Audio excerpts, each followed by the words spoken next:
Bueno, pasamos desde el siglo IX, toda la cuestión iconográfica, las relaciones con las pinturas de Grecia, con el arte expresado en Grecia, en Persia, en Babilonia, en Egipto, hasta el siglo XVI y casi XVII. Yo me quedé pensando, Susana, yo me quedé pensando, ¿qué quiere decir a nivel del pensamiento? ¿El pintar de una manera o el pintar de otro? Si, o sea, esto de que vos decías de la perspectiva, yo no he visto cuadros griegos, lo que he visto es estatuas. Y la estatua griega es muy parecida a la del Renacimiento, en Sí, que es tiene lo un que cuerpo, dijimos, sí. claro, Por pero, eso es Renacimiento, porque copia, y claro, hasta pero los escultores ensuciaban sus obras de arte para mostrar que eran viejas, que eran antiguas, que eran griegas y no claro. recién hechas.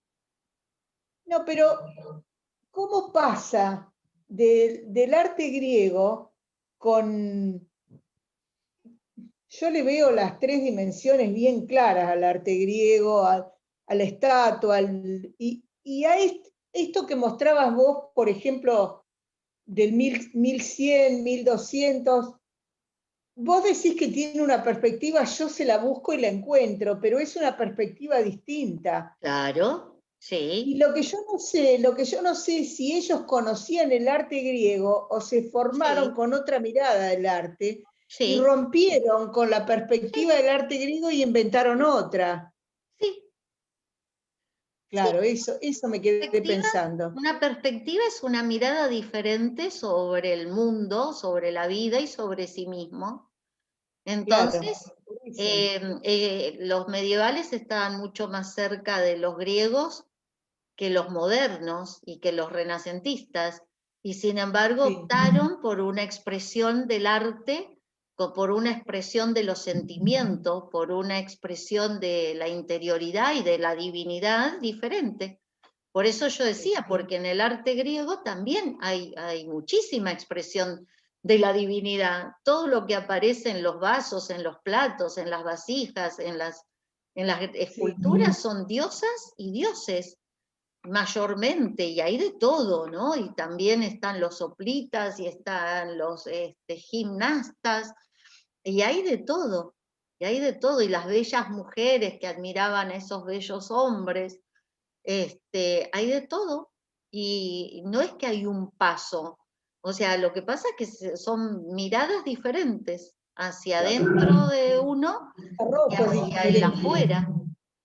Claro, Sí, me parece muy esquemáticamente, o por lo menos el relato, digamos, más clásico que habría que cuestionarnos en historia del arte, sostiene un poco que, o sea, lo que se deja de lado un poco durante la Edad Media con distintas técnicas es esa intención que tenía que ver con un poco la especificidad que tomó el arte griego de imitar de forma realista la realidad, ¿sí? Eso es un valor en determinado contexto, ¿no? O sea, en tanto se busque eso, ¿no? Vos recién mencionabas la pintura en Grecia, bueno, existía, obviamente, no sobre ¿cómo es? ¿Cómo se pinta ya hace Sí, ni mucho sobre tiempo? madera, Tela, ¿no?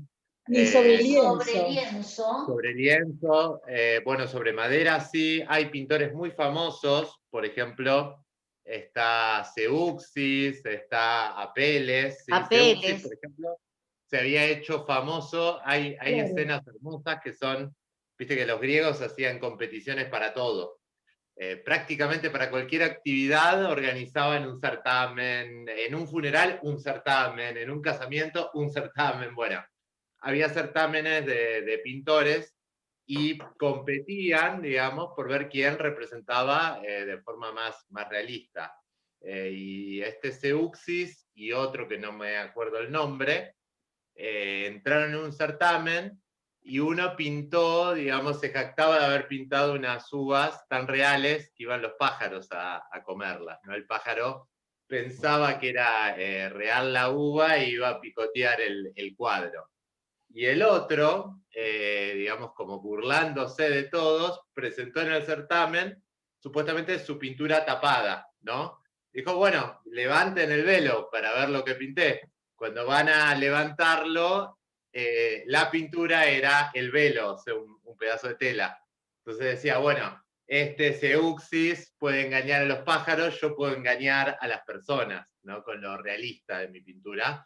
Pero bueno, había claramente o sea, una intención mimética en el arte que no tiene por qué ser así, digamos, ¿no? Más cuando, por ejemplo, se considera que el mundo, particularmente de muchas maneras, en el medioevo, el mundo está en un estado de degradación, ¿sí? O sea, había algo originalmente, digamos, más puro que fue corrompido, y ese es el mundo en el que vivimos. Entonces, ¿por qué tengo que imitar algo degradado, ¿no? Un poco continuando cierta intención platónica, entonces el arte puede tomar otros rumbos. Como también pasó en el arte, digamos, más contemporáneo, en el siglo XX. En un momento dijeron, bueno, todo bien con hacer representaciones miméticas de la realidad, pero ¿por qué tenemos que hacer eso? Ahí está lo artístico pasaría por otro lado, por transfigurar eso que vemos, por ejemplo, ¿no? Entonces me parece que están esas cuestiones jugando, creo. Y después Sí, también sí, están un esas tema... cuestiones jugando. Sí, totalmente. No puedo abrir el chat, que puso algo en el chat. Ah, claro, Nancy puso ahí un enlace de pinturas del siglo XII, de Rada de Landsberg. Genial. Gracias, Nancy. Sí, ibas a decir algo. No, otra cosita, un tema que a veces no se tiene en Y cuenta, sí, es que el concepto de arte, sí, eso lo como hablamos digamos... al inicio, hablamos del concepto de arte, pero sí, decilo, y de Ah, está bien, los, por ahí repito algo de... los manuales de historia del arte, que son bastante malos, algunos Claro.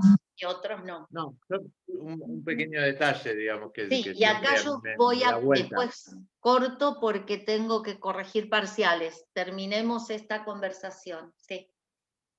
Dale.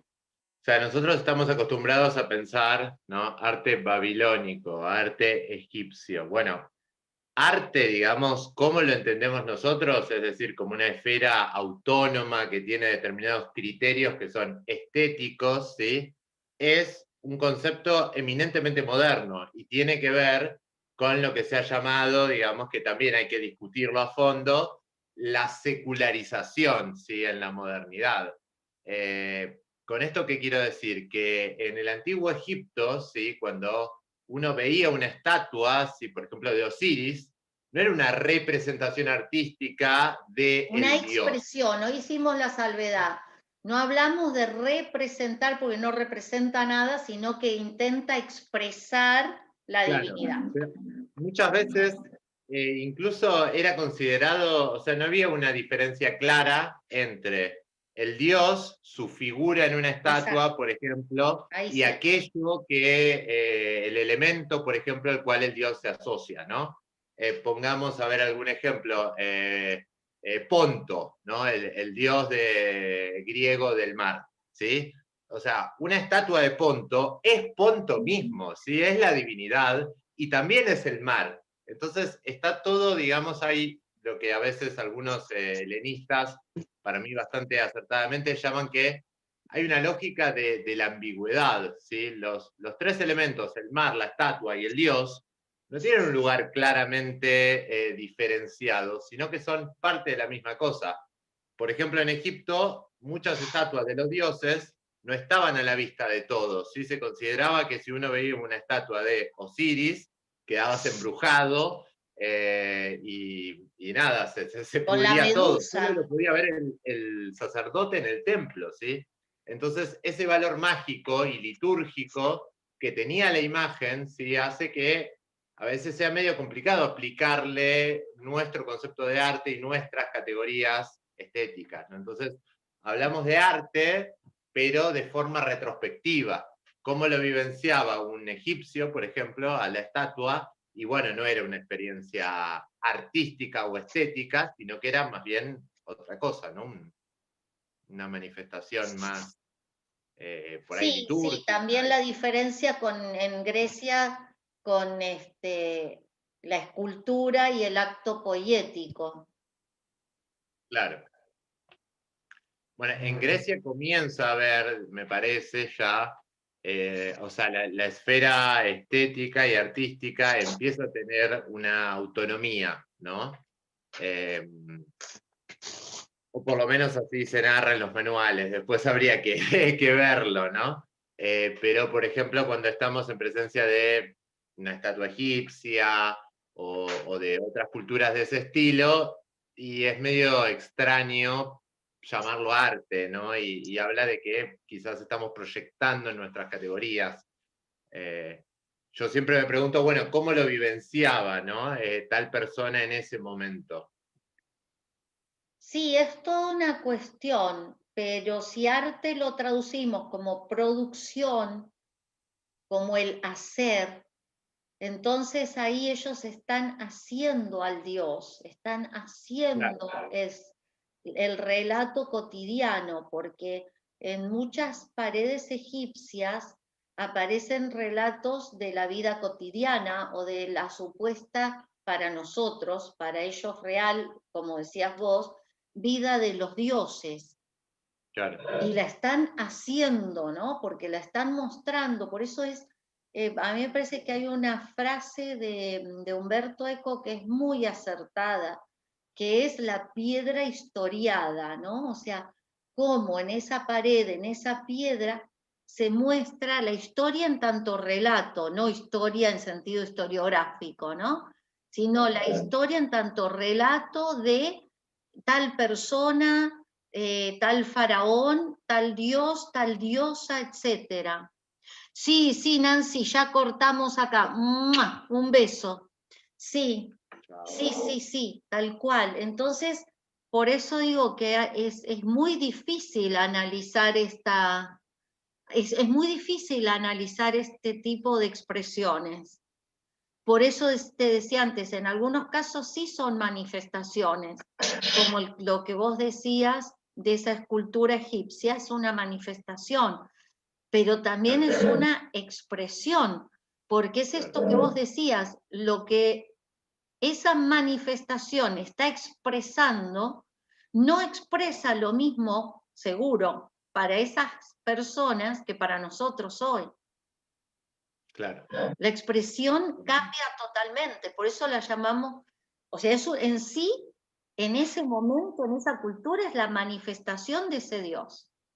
Pero no se hizo sola como manifestación del Dios, fue elaborada. Entonces ahí está ese tira y afloje entre eso que intenta ser ese Dios, pero que en definitiva fue hecho por, aunque esa mano fuera, como dicen, Ende o Emeterio o Hildegarda, aunque esa mano fue guiada por el Dios. Claro.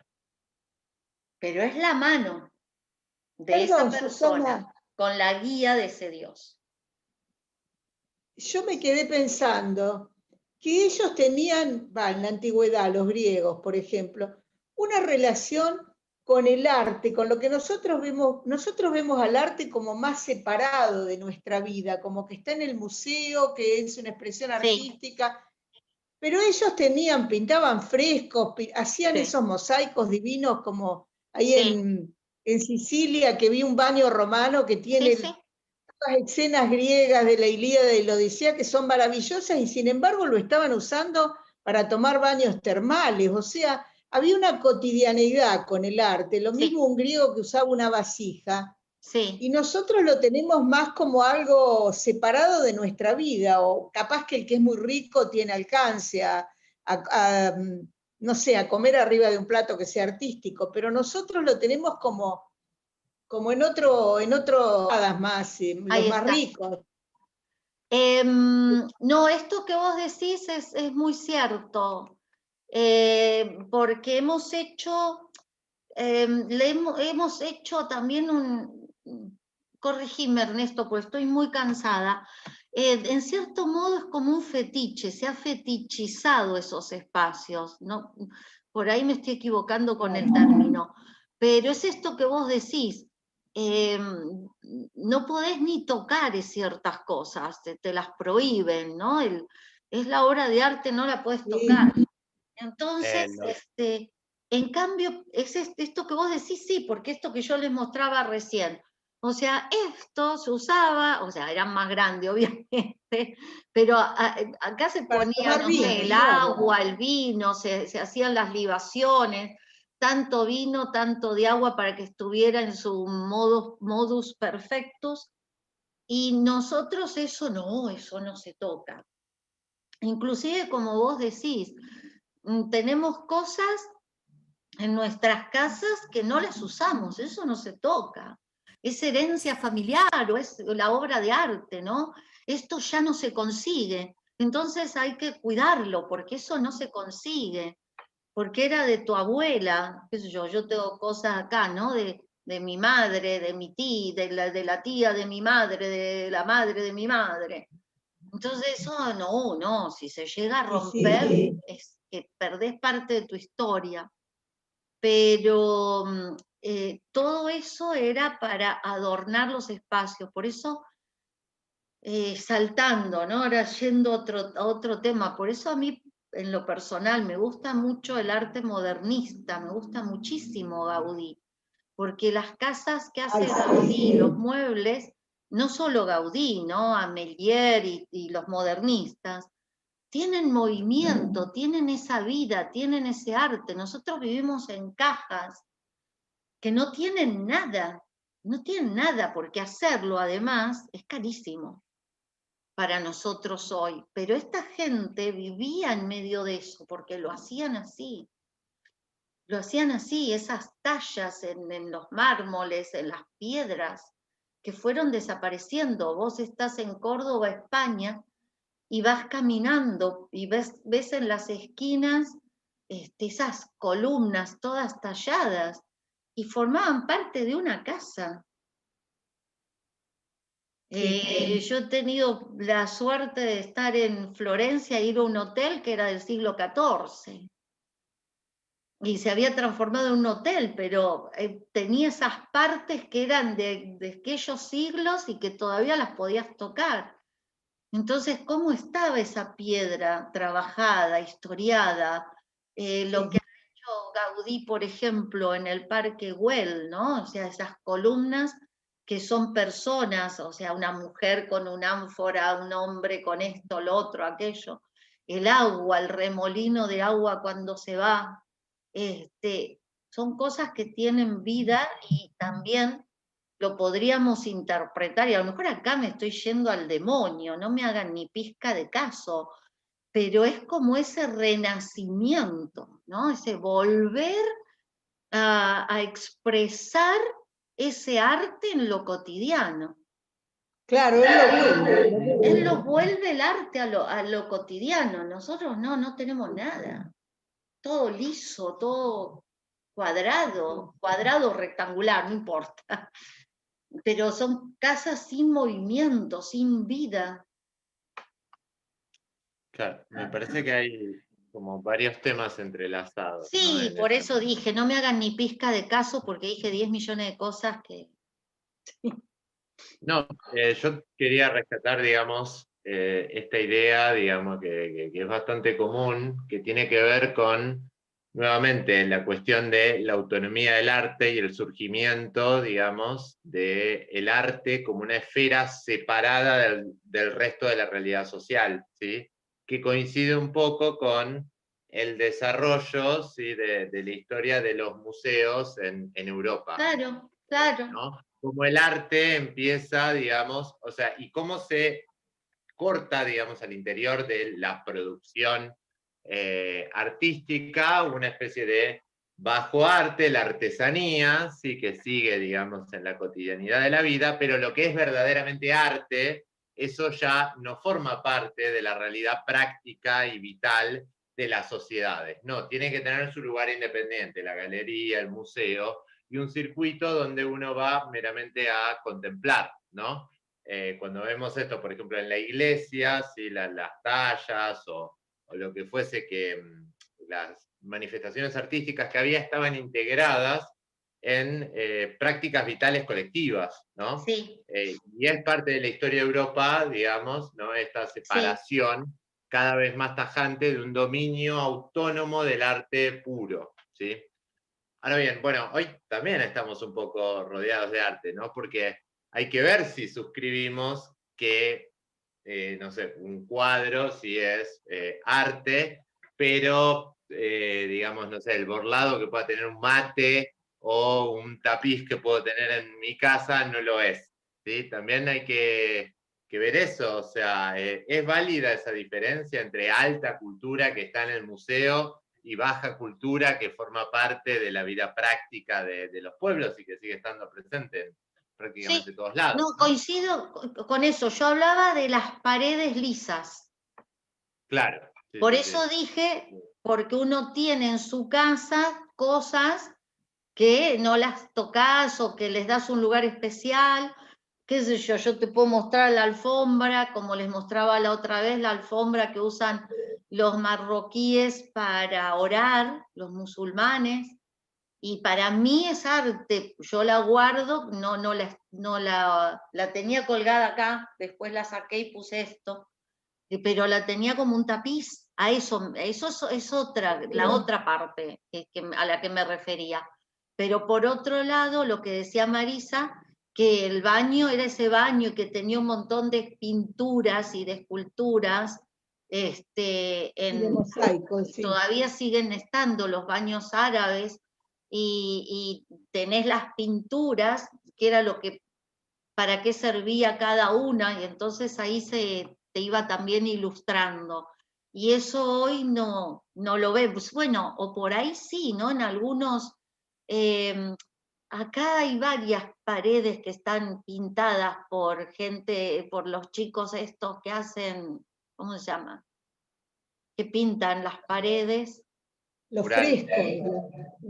No, son Graffiti. graffiti, gracias, Murales. Julio. Ah, Algunos son pintores y tapan los negocios que se cierran en invierno y son pintores miramarenses que han hecho, vos vas caminando y te vas encontrando con pinturas, con cuadros.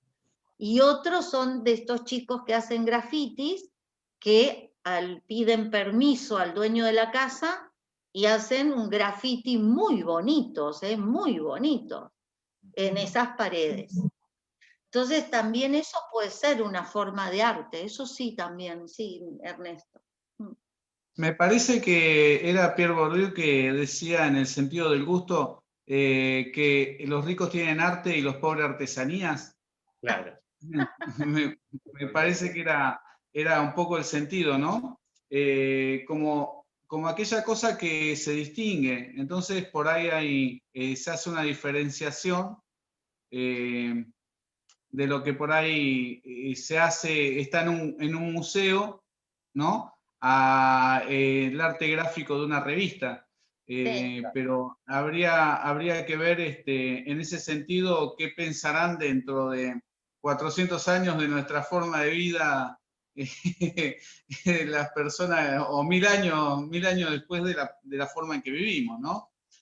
¿Va a quedar algo? Porque nosotros todavía No, estamos viendo esos restos de pinturas claro, en Grecia o claro, en Tarrasa del siglo VI. Ahora, ese claro. graffiti que está acá en la otra cuadra, en la esquina, ¿va a quedar? No no, sé si es va a durar efímero 100 eso. años. Lo que pasa es que sí, es así, es cierto. Por ahí, estoy muy sociólogo, ¿no?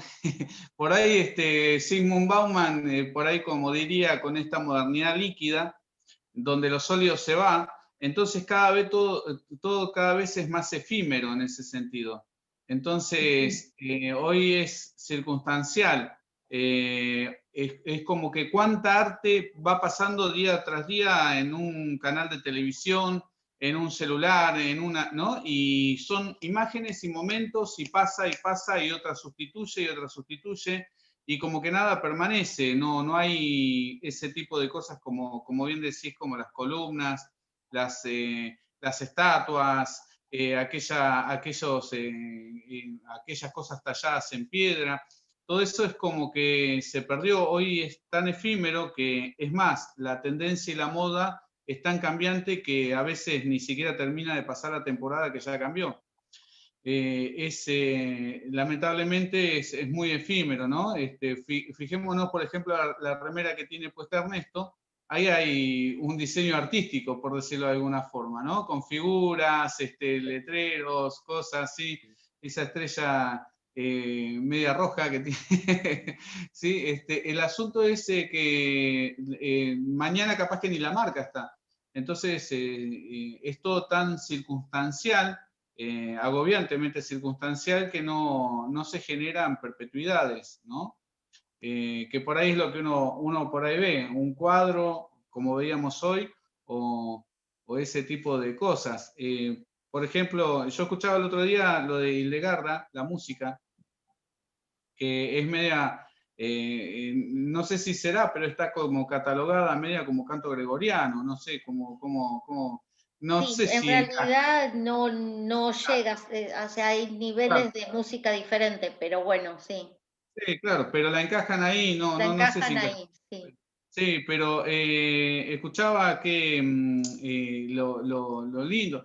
Ahora, hoy por hoy, grupos todos los días salen y todos los días se pierden, y es como que una persona que saca un disco mañana puede ser, no sé, Bandana, ¿no? O por decirlo de alguna forma, ¿no? Y quedar no sé si dentro de 1000 años van a estar pensando, oh, había un grupo de mujeres Bandana que eran, ¿no? Mejor que no. Entonces, de paso lo conocemos nosotros porque ya tenemos unos años, ¿no? Pero si Mira, no, ni... Igual es también, de vuelta es todo un tema, ¿no? Porque yo pensaba, mientras tanto, hay una anécdota muy famosa.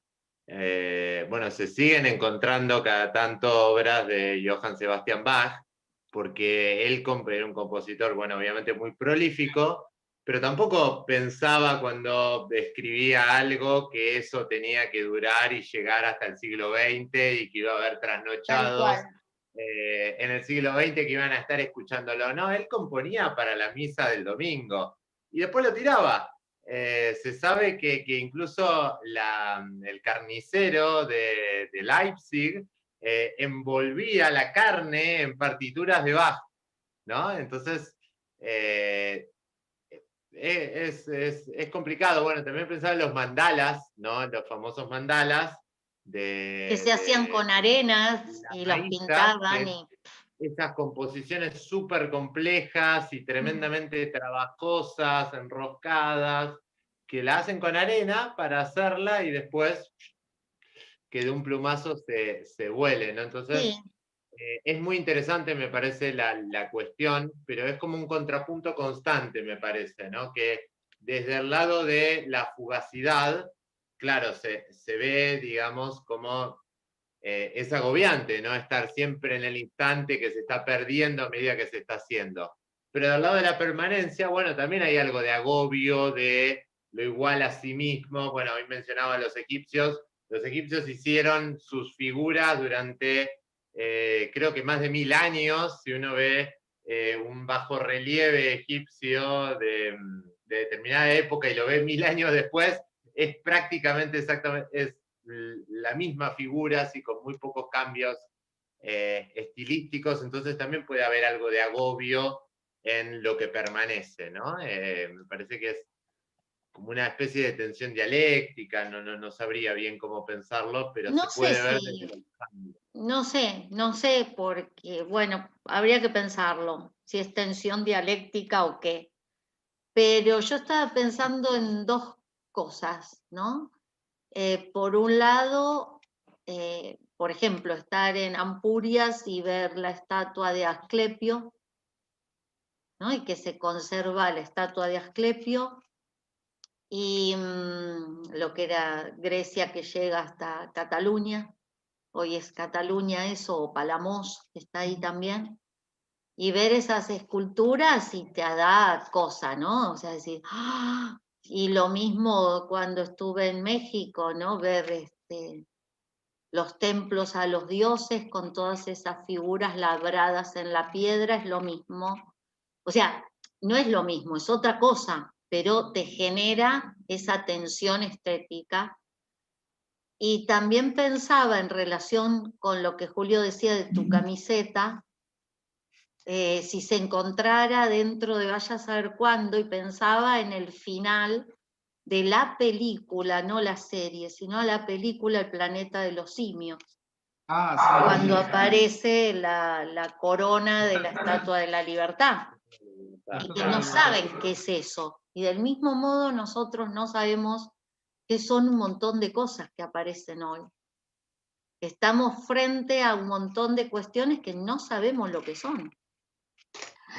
Entonces pensaba en eso, ¿no? Porque tal vez tu camiseta se queda en algún lugar, vaya a saber dónde, Claro. preservada por vaya a saber qué cosa, y dentro de 300 años aparece, y como decía Julio, ¿y qué es esto? Y no van a saber qué carancho es Levis.